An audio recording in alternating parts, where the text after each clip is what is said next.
Proactive হয়ে কাজ করেনি। ঠিক, সেটা একটা বড় বড় বিজেপির জন্য বড় সেটব্যাক ছিল।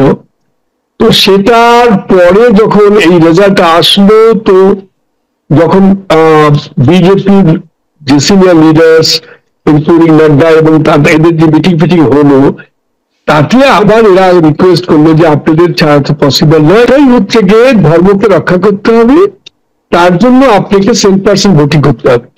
আপনি যদি দেখেন কি আরএসএস এর মূলত ওর সমর্থক মানে আর কি বলতে পারে মিডিল ক্লাস এবং হায়ার মিডিল ক্লাস, যারা খুব একটা ভোট করেন। আপনি যদি দেখেন এদিকে মুসলিম কিংবা দলিতদের কিন্তু ভোট পার্সেন্টেজটা খুব বেশি এখানে। ভোট জিহাদ নোমানির স্টেটমেন্ট, যেটাকে বিজেপি গ্রাব করে নিয়েছে, যেটাকে খুব মানে মোক্ষম ভাবে তাকে কাউন্টার করার চেষ্টা করছে ধর্মযুদ্ধের নাম দিয়ে। তো আমার মনে হয় এই পোলারাইজেশনটা খুব সারপ্রাইজিং হতে পারে। বাটকে তো কাটকে এই স্লোগান নিয়ে অজিত পাওয়ার, অশোক চৌহান, হ্যাঁ, এরা রিয়াক্ট করেছেন এবং আপনি বললেন আমাকে যে বিজেপিরও কিছু লোক তারা এটা করেছে। সে হয়তো আপনি বুঝতে পেরেছেন, আমার মনে হয় দর্শকরা বুঝতে পারবে। অ্যাবাউট 90 সিট ওরা যদি ক্যাপচার করতে পারে, তাহলে হয়তো গভর্নমেন্ট হতে খুব একটা অসুবিধা ওদের হবে না।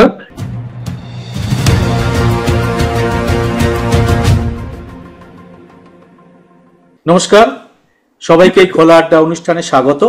আমি সুব্রত বসু। আর কয়েকদিনের মধ্যেই আমাদের দেশের সব থেকে গুরুত্বপূর্ণ রাজ্যটিতে বিধানসভার ভোট হতে চলেছে। সব থেকে গুরুত্বপূর্ণ রাজ্য এই কারণেই বলছি, যেটা আয়তনের দিক থেকে, সিটের দিক থেকে, আসন সংখ্যার দিক থেকে উত্তরপ্রদেশের পরেই মানে দ্বিতীয় স্থানে রয়েছে, কিন্তু গুরুত্বের দিক থেকে সেটা কিন্তু আমাদের দেশের মধ্যে সব থেকে আগে এগিয়ে থাকা এবং আর্থিকভাবে সব থেকে গুরুত্বপূর্ণ রাজ্য, সেটি হচ্ছে মহারাষ্ট্র। মহারাষ্ট্র আপনারা জানেন, মহারাষ্ট্র আমাদের আর্থিক রাজধানী, তার মধ্যে রয়েছে মুম্বাই, এবং মুম্বাই শেয়ার মার্কেট এবং আর্থিক কর্মকাণ্ড সারা দেশকে নিয়ন্ত্রিত করে, এবং তার সঙ্গে মহারাষ্ট্রের বিস্তীর্ণ কৃষিক্ষেত্র, সেটাও খুব গুরুত্বপূর্ণ। এই মহারাষ্ট্রকে দখল করার জন্য সব দলই হাড্ডাহাড্ডি চেষ্টা করে থাকে সবসময়। এবার সেটি আরো তীব্র হয়ে উঠেছে। এর মধ্যেই দুটি জোট, একদিকে কংগ্রেসের সঙ্গে রয়েছেন উদ্ধব ঠাকরে এবং শারদ পাওয়ারের গোষ্ঠী, এবং অন্যদিকে রয়েছে বিজেপির মহাজোটী অ্যালায়েন্স, তার সেটাতে রয়েছে একনাথ শিন্ডে এবং অজিত পাওয়ারের যে ফ্যাকশন দুটো, শিবসেনা এবং এনসিপির। তো এই দুটো জোটের মধ্যে হাড্ডাহাড্ডি লড়াই, এবং কিন্তু এই দুটি জোটের মধ্যেও নানা রকম সমস্যা রয়েছে। তার মধ্যে আপনারা সামনে এর মধ্যে এসছে খবরে, আপনারা সবাই শুনেছেন যে মহাজোটী অ্যালায়েন্সের যে মূল স্লোগান সব জায়গায় মোদী এবং যোগী দিচ্ছেন, যে বাটোগে তো কাটোগে, সেটা নিয়েই অজিত পাওয়ার গোষ্ঠীর, অজিত পাওয়ার মূল নেতা তিনি এবং বিজেপির মধ্যেও তারা কিন্তু এই স্লোগানটাকে কার্যত প্রত্যাখ্যান করেছেন, এবং তারা বলছেন মহারাষ্ট্রে এই স্লোগান চলবে না।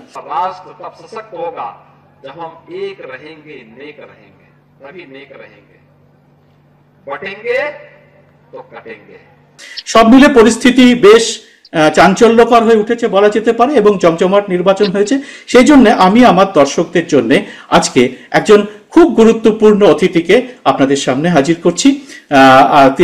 তিনি হচ্ছেন প্রদীপ কুমার মৈত্র। তিনি বঙ্গভাষী, কিন্তু তিনি তার 3 দশকের বেশি সাংবাদিকতা করেছেন মহারাষ্ট্রে। বর্তমানে তিনি হিন্দুস্তান টাইমসের অ্যাসোসিয়েট এডিটর, খুব উচ্চ পদে রয়েছেন। আপনারা বুঝতেই পারছেন যে হিন্দুস্তান টাইমসের মতো কাগজে তিনি অ্যাসোসিয়েট এডিটরের বড় দায়িত্ব সামলানো কি কঠিন ব্যাপার, এবং মহারাষ্ট্রটাকে তিনি প্রায় হাতের তালুর মতো করেছিলেন। এবং সব থেকে বড় কথা, তিনি এখন কথা বলছেন নাগপুর থেকে। নাগপুর হচ্ছে আমাদের আরএসএস এর হেডকোয়ার্টার, এবং আরএসএস সম্পর্কে আমাদের প্রদীপবাবু বিশেষ করে খোঁজ খবর রাখেন। তিনি আমাদের আরো নানা রকম তথ্য দেবেন। প্রদীপদা, আপনাকে সবার আগে আমাদের দর্শকদের পক্ষ থেকে আপনাকে অনুষ্ঠানে স্বাগত এবং নমস্কার। আপনাকে আমরা প্রথমে যে বিষয়টাকে জিজ্ঞাসা করবো, আমাদের এই অনুষ্ঠানটা খোলা আড্ডা, আমাদের দর্শকরা জানেন। আপনাকে প্রথম সেই যে আনছি বলে একটু বলে দিই, এটা একদম আড্ডা। এটা আপনি নানা রকম তথ্য দিয়ে আমাদের দর্শকদের সমৃদ্ধ করবেন, যা প্রকৃত তথ্য, চাঁচা চলা ভাষায়, কোনো রাজনৈতিক আমাদের কোনো রকম নেই। অতএব আপনি একদম নির্মোহভাবে এটাকে যদি বিশ্লেষণ করেন যে এই মহারাষ্ট্রের এই দুটো জোট কেমন এখন, তাদের প্রচার এবং তাদের পারফরমেন্স কেমন, আপনি দেখছেন। দেখুন, 2024 যে লোকসভাটা ইলেকশন হলো, সেই ইলেকশনে পার্টিকুলার মহায়ুতি যাকে এখানে বলা হচ্ছে, যাকে আমরা ইংলিশে বলতে পারি গ্র্যান্ড অ্যালায়েন্স যাকে বলি আমরা, সেই গ্র্যান্ড অ্যালায়েন্স কিন্তু খুব একটা সুবিধা করতে পারেনি। এবং এটা হচ্ছে একে এনডিএ বলে, মহাবিকাশ আঘাড়ি, যেটা কংগ্রেস লিড এবং উদ্ধব ঠাকরে তাতে ডিপি ইনভলভ। এরা বেশ ভালো পারফরমেন্স করেছে 2024 ইলেকশনে, এই জন্য ওদের মরাল তো বেশ বুস্ট আপ হয়েছে। আমাদের টোটাল লোকসভা সিট 48, তার ভিতরে মনে করুন কি কংগ্রেসের যে একটা অ্যালায়েন্স ছিল যাকে আমরা এনডিএ বলি, ওরা 30টা সিট পেয়েছিল, এবং বিজেপি যেটা গ্র্যান্ড অ্যালায়েন্স যাকে বলা হয় সে তারা পেয়েছে 17টা সিট, এবং একটা ইন্ডিপেন্ডেন্ট জিতেছিল, সে কিন্তু কংগ্রেস সমর্থক ছিল। তো 2024 ইলেকশন ডেফিনেটলি বিজেপির জন্য একটা প্রচন্ড মেজর ডিফিট করতে পারেন আপনি, কিন্তু সেই ন্যারেটিভ এখন আর খুব একটা নেই। যে ন্যারেটিভ ছিল কি যদি এরা 400 পার করে তাহলে পরে কনস্টিটিউশন চেঞ্জ হয়ে যাবে, রিজার্ভেশন স্ক্র্যাপ হয়ে যাবে, এবং আরো অনেক কিছু ছিল, যে রাহুল গান্ধীর যে কাস্ট সেন্সাসের ব্যাপারটা ছিল। नरेंद्र मोदी जी कहते हैं कि राहुल गांधी लाल किताब दिखा रहा है। नरेंद्र मोदी जी, इसका रंग जरूरी नहीं है, जो इसके अंदर लिखा है, जो आपने पूरी जिंदगी भर नहीं पढ़ा है, वो जरूरी है। क्योंकि अगर आप इस किताब को खोल देते और इसको पढ़ लेते तो जो आप करते हो, जो नफरत फैलाते हो, एक धर्म को दूसरे धर्म से लड़ाते हो, अरबपतियों का लाखों करोड़ रुपए कर्जा माफ करते हो, देश में नफरत हिंसा फैलाते हो, वो आप नहीं करते। आप हिंसा नफरत इसीलिए फैलाते हो क्योंकि आप संविधान के नहीं हो। তো সেগুলো এখন মূলত খুব একটা কাজ করছে না, কিন্তু এই যে রিসেন্ট পাস্টে যেটা হয়েছে যে বাটেঙ্গে তো কাটেঙ্গে, এক হ্যাঁ তো সেফ হ্যাঁ, তার সঙ্গে সঙ্গে যে মৌলানা নোমানির যে স্টেটমেন্ট, যে ভোট জেহাদ, এই দুটো কিন্তু এখন খুব প্রবল হয়েছে ইলেকশনে। এইটা যদি আপনি একটু ব্যাখ্যা করেন আমাদের। হ্যাঁ, এই নোমানি যিনি মুসলিম পার্সোনাল বোর্ডের স্পোক্স পার্সন, উনি যে স্টেটমেন্ট দিয়েছিলেন যে মুসলিমদের অ্যাকচুয়ালি খুব এক হয়ে ভোট জেহাদ করতে হবে, ভোট জেহাদ শব্দ উনি ইউজ করেছেন। এটাকে বিজেপি প্রচন্ড গ্রাপ করেছে, এবং ওরা বলছে যে একে কাউন্টার করতে হলে পরে আমাদের জন্য এটা ধর্মযুদ্ধ, যদি ওদের জন্য যদি এটা ভোট জিহাদ হয়, এটা আমাদের জন্য ধর্মযুদ্ধ। এবং আপনি যদি দেখেন, আমি বহু বছর ধরে আরএসএস কভার করি, আমার মনে হলো কি আরএসএস 2014-তে যেভাবে কাজ করেছিল, ঠিক আমরা তার থেকে বেশি কাজ এবার আরএসএস করছে। প্রত্যেক ঘরে ঘরে যাচ্ছে ওদের ক্যাডাররা। মানে 2024 বলছেন আপনি? 2014-র কথা বলছেন। 2014 ইলেকশনে যেভাবে আরএসএস কাজ করেছে, আমার মনে হয় তার থেকেও বেশি কাজ এবার মহারাষ্ট্রে ওরা করছে। এবং আরএসএস এবার ইলেকশনের আগে, মানে মনে করি 2024-এ আরএসএস খুব একটা প্রোঅ্যাক্টিভ হয়ে কাজ করেনি, সেটা একটা বড় বিজেপির জন্য বড় সেটব্যাক ছিল। তো সেটার পরে যখন এই রেজাল্টটা আসলো, তো যখন বিজেপির যে সিনিয়র লিডার্স ইনক্লুডিং নাড্ডা এবং এদের যে মিটিং ফিটিং হলো, তাতে আবার এরা রিকোয়েস্ট করলো যে আপনাদের ছাড়া তো পসিবল নয়, কারণ নাড্ডা একটা স্টেটমেন্ট দিয়েছিল আমাদের এখন আরএসএস দরকার নেই। হ্যাঁ, এটা তো সবাই জানে। হ্যাঁ, তো তারপরের যে ঘটনাটা সবাই জানে যে আরএসএস খুব একটা প্রোঅ্যাক্টিভ হয়ে কাজ করেনি। ঘটনার পরে আরএসএস পুরো একটা অ্যাকশন মোডে এসে গেছে, প্রচন্ড প্রোঅ্যাক্টিভ হয়ে কাজ করছে। তার ক্যাডাররা অলমোস্ট প্রত্যেক বাড়িতে যাচ্ছে, এবং অনেক জায়গা তাদের দুবার ক্যাম্পেইন হয়ে গেছে, ডোর টু ডোর ক্যাম্পেইন। এবং এই প্রসেসে ওদের একটাই হচ্ছে যে ধর্মকে রক্ষা করতে হবে, তার জন্য আপনাকে 7% ভোটিং করতে হবে। আপনি যদি দেখেন কি আরএসএস এর মূলত ওর সমর্থক মানে আর কি বলতে পারে মিডিল ক্লাস এবং হায়ার মিডিল ক্লাস, যারা খুব একটা ভোট করে না। আপনি যদি দেখেন এদিকে মুসলিম কিংবা দলিতদের কিন্তু ভোট পার্সেন্টেজটা খুব বেশি। তো সেটাকে কাউন্টার করার জন্য এরা এবার একটা ক্যাম্পেইন শুরু করেছে যে ভোট 10% হওয়া উচিত। এটা আরএসএস ক্যাম্পেইন এবং ওটা খুব ব্যাপকভাবে এরা এবার করেছে। এই নতুন যে একটা ন্যারেটিভ সেট করেছে দুই অ্যালায়েন্সে যে বাটেঙ্গে তো কাটেঙ্গে এক হ্যায় তো সেফ হ্যায়, তার সঙ্গে সঙ্গে এখানে ভোট জিহাদ নোমানির স্টেটমেন্ট যেটাকে বিজেপি গ্রাব করে নিয়েছে, যেটাকে খুব মানে মোক্ষম ভাবে তাকে কাউন্টার করার চেষ্টা করছে ধর্মযুদ্ধের নাম দিয়ে। তো আমার মনে হয় এই পোলারাইজেশনটা খুব সারপ্রাইজিং হতে পারে। আরএসএস যেভাবে উঠে পড়ে লেগে গেছে, আরএসএস তার one of the joint general secretary যিনি পশ্চিম অঞ্চলের আর কি ওয়েস্টার্ন রিজনে যিনি হেড ছিলেন আগে, এখন উনি জয়েন্ট জেনারেল সেক্রেটারি, তার নাম অতুল লিমি। উনি নিজে সুপারভাইজ করছেন, উনি রেগুলার মিটিং নিচ্ছেন এবং ওনার সাথে কোঅর্ডিনেট করছেন নীতিন গডকরি এবং দেবেন্দ্র ফডনবিস মিলে। তো সুতরাং এবং দেবেন্দ্র ফডনবিস এবং নীতিন গডকরি একটা খুব একটা ভালো টার্মস ছিল না, সেটা সামাও অতুল লিমি ওটা মিনিমাইজ করেছে। তো সুতরাং বিজেপি এবং মহায়ুতি ভাবছে যে 2024 ইলেকশনে যে রেজাল্টটা মহারাষ্ট্রে ছিল সেটা সেরকম হয়তো থাকবে না, এবার ওটা বেটার পারফরমেন্স করবে। আপনি যদি দেখেন কি কোকল রিজন এবং যাকে আমরা বলি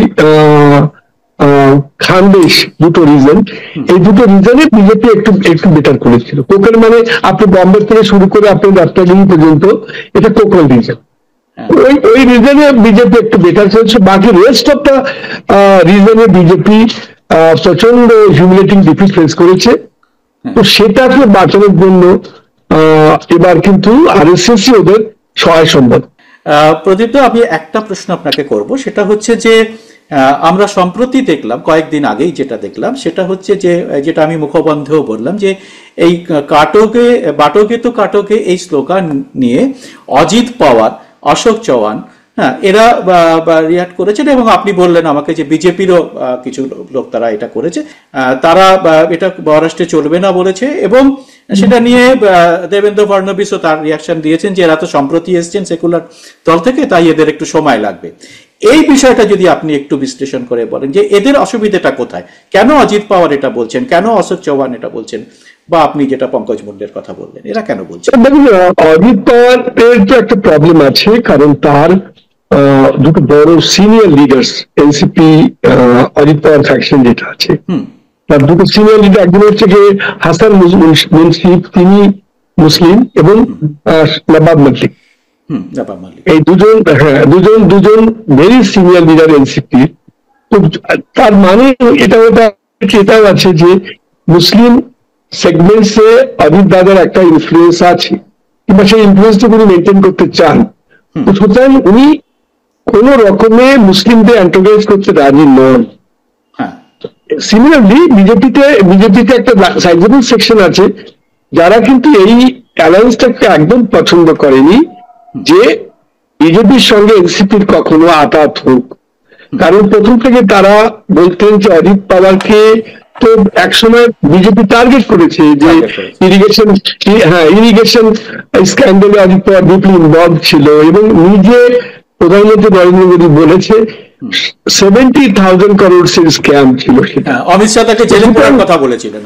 হ্যাঁ, সুতরাং বিজেপি কিন্তু খুব একটা মানে বিজেপি র্যাঙ্ক অ্যান্ড ফাইল কিংবা একটা বড় লিডারশিপ তার চাইনি যে এই আঘাতটা হোক, কিন্তু ওটা হয়েছে। সেটা এই জন্যই হয়েছে যে লোকে বলে যে একটা বড় বিজনেস হাউস এটা চাইতো যে এনসিপি বিজেপির সঙ্গে এসে কাজ করে, এবং সেই বড় যে নেতা মানে বিজনেসম্যান সে হয়তো আপনি বুঝতে পেরেছেন, আমার মনে দর্শকরা বুঝতে পারবে। হ্যাঁ, করেছি আমরা ধারাবি, আপনি দেখেছেন, আমি এবং পুরো মিটিং গুলো হয়েছে যাতে এনসিপি গভর্নমেন্টকে গভর্নমেন্টে আসে এবং বিজেপির সঙ্গে গভর্নমেন্ট ফর্ম করে, তার জন্য সেই বিজনেস যে বড় বিজনেস হাউসের যে মালিক তার বাড়িতে মিটিংও হয়েছে, সেটা সবাই জানে। তো সুতরাং ওটা একটা কম্পালশন তো ছিল, দিল্লির থেকেই বোধহয় প্রেশার ছিল, সেই প্রেশারেই এই স্টেট বিজেপি লোকেদের এইভাবে করতে হয়েছে একটা আঘাত। তো ডেফিনেটলি আইডিওলজিক্যাল কনফ্লিক্ট তো থাকবেই, আছেই। কি যে অজিত পাওয়ারের যে আইডিওলজি, সেই আইডিওলজির সঙ্গে ডেফিনেটলি বিজেপির আইডিওলজি মিসম্যাচ করবেই, সেটাও ওদের লোকেরা বোঝে যখন এই বিষয়ে যখন ওদের সাথে কথা হয়। তো আমার কথা হচ্ছে কি, কিন্তু তাতে কিন্তু কেউ থেমে যায়নি। আপনি দেখেছেন যে ফার্নান্ডিস স্টেটমেন্ট কি নতুন এসেছে, আপনাদের বুঝতে দেরি লাগবে। এবং সেকুলার মানে কি, সেকুলার মানে হিন্দু ব্যাশিং থরি, শুধু হিন্দু ব্যাশিং করলে চলবে না, তার সেটাকে সেকুলারিজম বলাটা ভুল হবে, এটা কিংবা মুসলিম অ্যাপিজমেন্টই সেকুলারিজম, এটা কে বলেছে? এই ধরনের ওরা আর্গুমেন্ট আছে। তো সুতরাং আমার মনে হয় কি যে কনফ্লিক্ট থাকবেই। এই কনফ্লিক্ট নিয়ে মনে করুন কি যদি সামনের ইলেকশনে রেজাল্টের পরের ঘটনার সময় অনেক কিছু ইকুয়েশন আসতে পারে।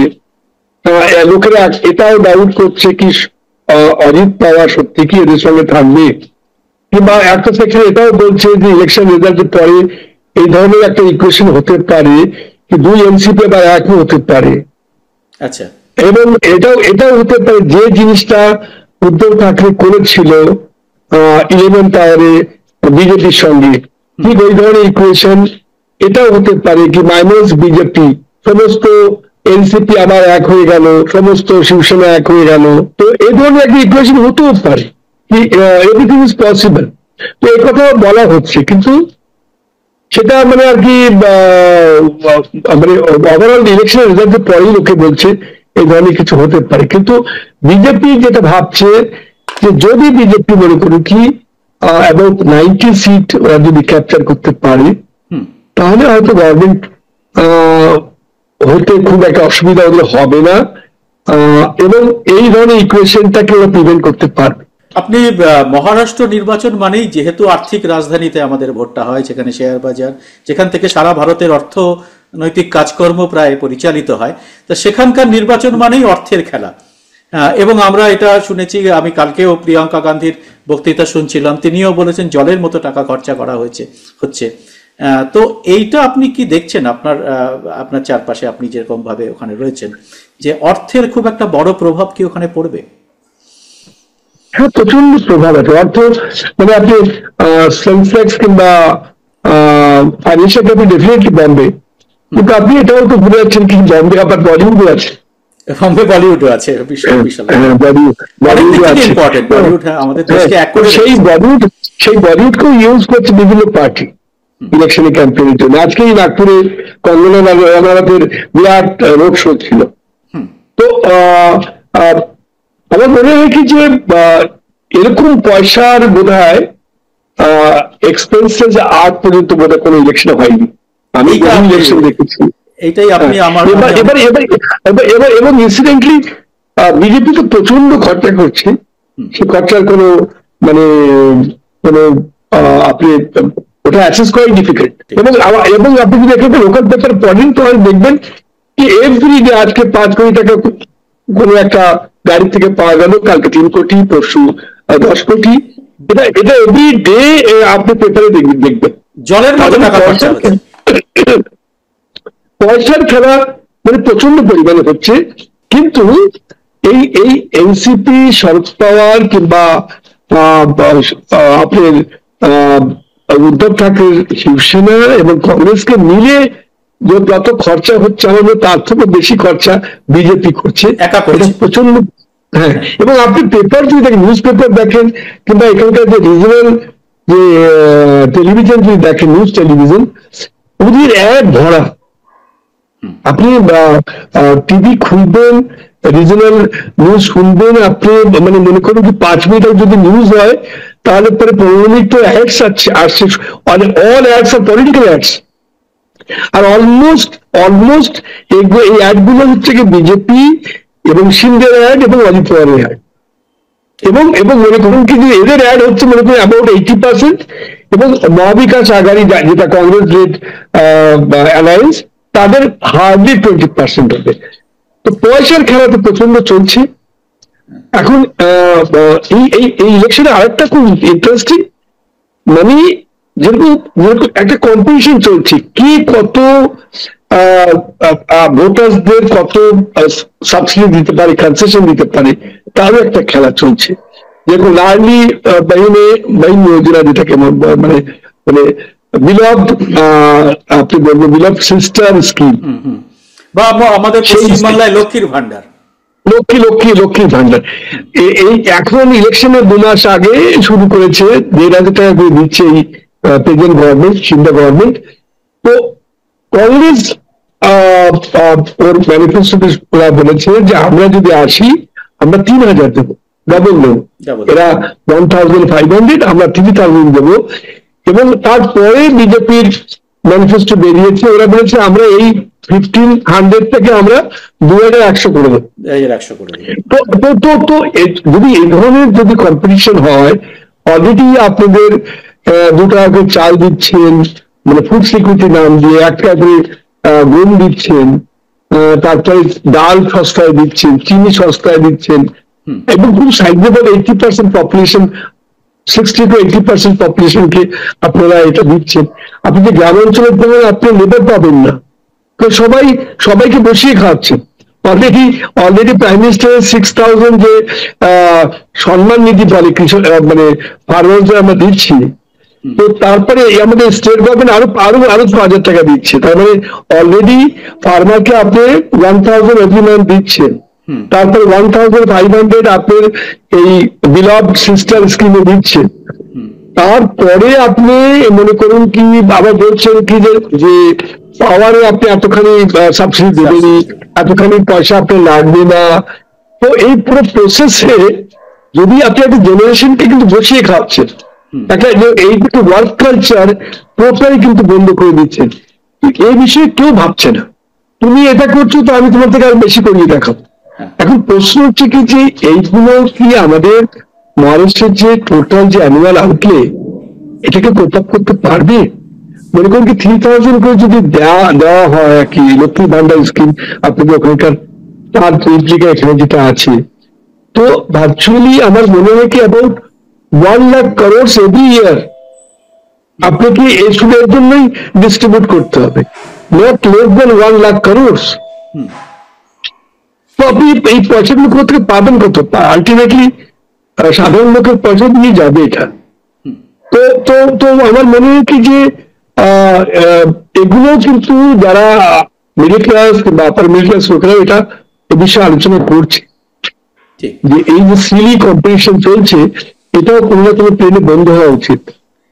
আমি একটা খুব ইম্পর্টেন্ট আপনার কাছে জিনিস জানতে চাইবো, সেটা হচ্ছে মহারাষ্ট্রের একটা অদ্ভুত ক্যারেক্টার, যে মহারাষ্ট্রের একটা দিক মানে সম্ভবত ওয়েস্টার্ন রিজিয়ন, সেটাকে যদি বাদ দিই আমি, তাহলে বাকি মহারাষ্ট্রটা বেশ পুয়ার, মানে তুলনামূলকভাবে অনেকটাই পুয়ার।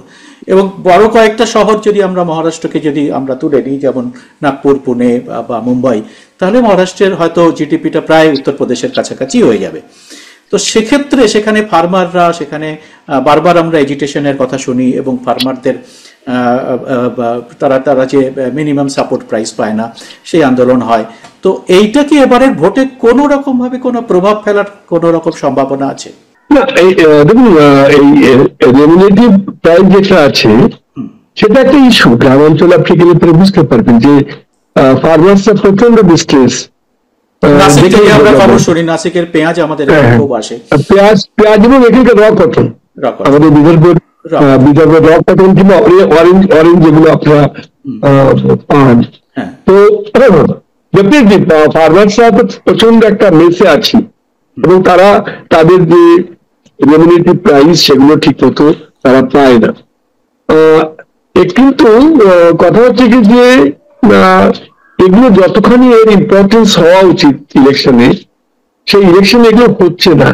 আমি যে প্রথমে আপনাকে বললাম যে অন্য ন্যারেটিভ বেশি আলোচনা,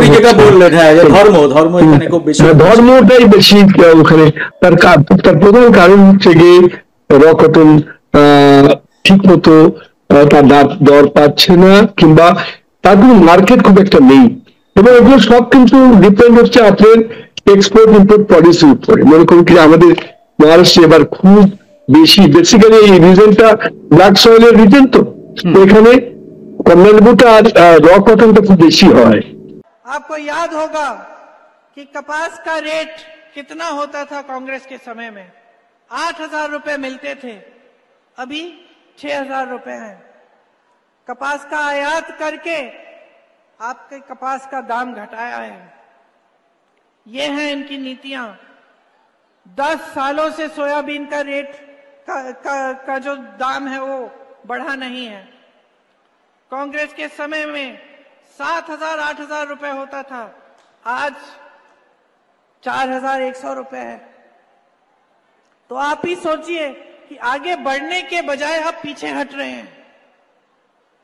किसानों की कमाई बढ़नी चाहिए, समय के साथ वो घटती चली जा रही है। प्याज का निर्यात बैन कर दिया, बैन हटाया क्योंकि आप लोगों ने कहा कि ये ठीक नहीं है, बैन हटाया, एक्सपोर्ट ड्यूटी लगा दी, 50 लाख टन फसल बर्बाद हुआ। दूध के उत्पादक जो किसान हैं उनको सही दाम नहीं मिलता। संतरे के निर्यात पर ड्यूटी बढ़ा दी। खेती का सामान सब महंगा हो गया है, आज हर चीज पे जीएसटी है। तो आप बताइए आगे कैसे बढ़ेंगे? তো কটন এবং অরেঞ্জের মনে করুন দর তার উপর ডিপেন্ড হয়। যেমন বাংলাদেশ সাডেনলি ট্যাক্স বাড়িয়ে দিল, ওর ইম্পোর্টেড ট্যাক্স অরেঞ্জের উপরে। তো সুতরাং সেই তাতে এখানকার বিক্রি হলো না, এখান থেকেই যেত, এখান থেকে এক্সপোর্ট হতো। তো তাতে এখানকার অরেঞ্জ গ্রোয়াররা প্রচন্ড পরিমাণে এফেক্ট হয়েছে। কিংবা মনে করুন কি যে সাডেনলি মনে করুন পাকিস্তানের কটনের দরটা বেশি কম আমাদের থেকে, তো সুতরাং আমাদের কটনের মানে ওটাই আমাদের এক্সপোর্ট করতে বেশি পারছি না। পুরো বিশ্ব মনে করুন কি পাকিস্তানের কটনই কিনছে বেশি। তো এটা হচ্ছে এক্সপোর্ট ইম্পোর্টে এখানকার কটন গ্রোয়ার্সরা প্রচন্ড এফেক্ট হয়, ইকুয়ালি অরেঞ্জ গ্রোয়ার্সরা, সেটা এবারও হয়েছে। প্রদীপ একটা শেষ, এটা মূলত মনে করুন কি যেবার প্রোডাকশন বেশি হয় সেবারই বেশি এফেক্ট হয়।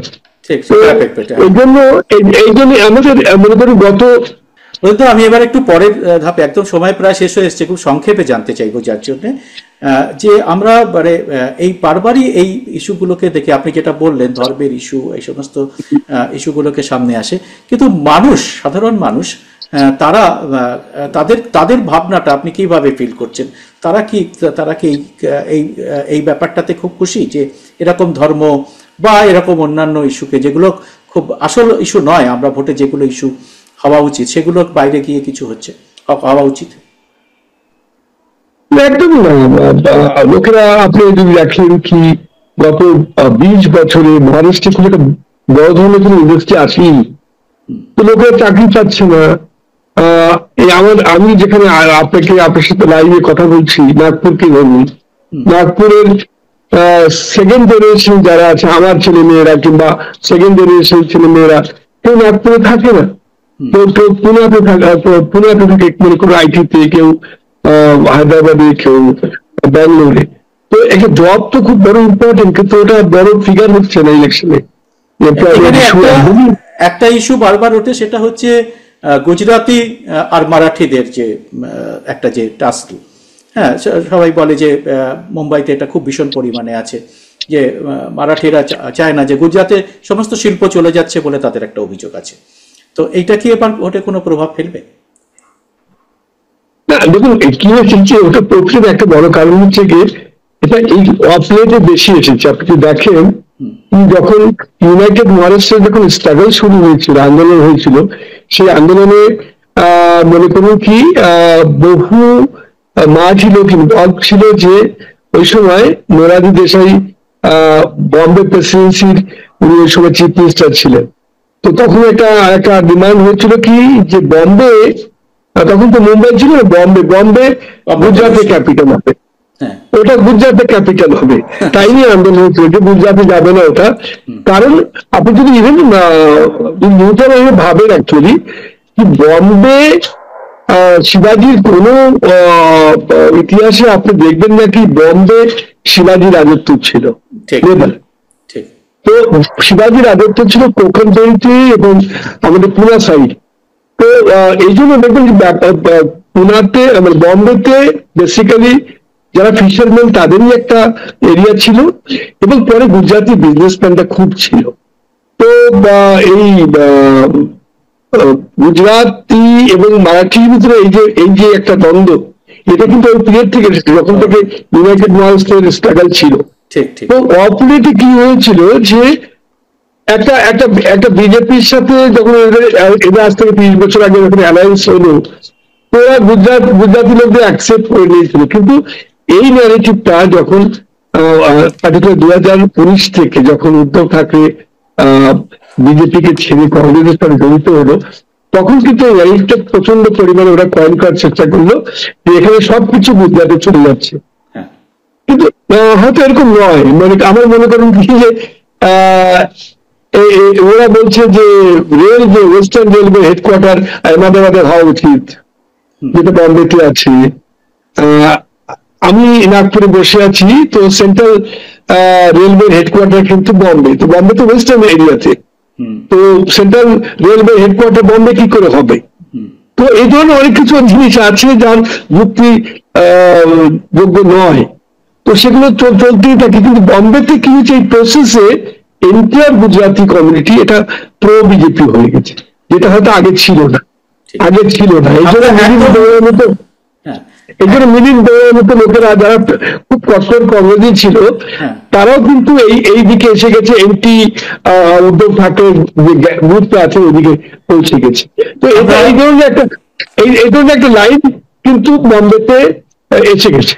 আমরা একদম শেষ পর্যায়ে পৌঁছে গেছি। আপনি যতটা ব্যাখ্যা করলেন, আমার মনে হয় আমাদের দর্শকদের খুবই ভালো লাগবে এবং মনোগ্রাহী হবে। যুক্তি দিয়ে আপনি সমস্ত পয়েন্টগুলোকে ছুঁয়ে গেলেন, এবং আমরা ভেবেছিলাম এটা অনুষ্ঠানটা 30 মিনিটের মধ্যে সীমাবদ্ধ রাখবো, কিন্তু 30 মিনিট পার হয়ে গেছে। এখন আমরা যদি আপনারা অসম্ভব ভালো বললেন প্রদীপ্ত, আপনাকে অনেক অনেক ধন্যবাদ। আপনি ওখানে বসে যেভাবে ব্যাখ্যা করলেন, আপনাকে ধন্যবাদ। আমি জানি না যে আমি ঠিক মতো বাংলাতে ঠিক মতো বলতে প্রবাসে থাকতে সেই ওই ধরনের বাংলা হয়তো আমার নেই, বলতেও পারি না। অনেক ধন্যবাদ। আপনাকে ধন্যবাদ। যারা আপনারা এই অনুষ্ঠানটা দেখলেন, তাদের সবার কাছেই অনুরোধ যে আপনারা কমেন্ট বক্সে আপনাদের মতামত, যা আপনাদের মনে হয় সেটা প্রদীপ্তার পক্ষে হোক, যেটা বললেন বিশ্লেষণ, তার সঙ্গে আপনি যদি সহমত নাও হন তাহলে অবশ্যই লিখবেন। এবং সেই সঙ্গে আপনাদের কমেন্টের পাশাপাশি আপনারা আমাদের চ্যানেলটিকে সাবস্ক্রাইব করে নোটিফিকেশন বেলটি চালু করে রাখলে আমরা খুশি হব, আরো বেশি উৎসাহ পাবো। সবাইকে অনেক নমস্কার।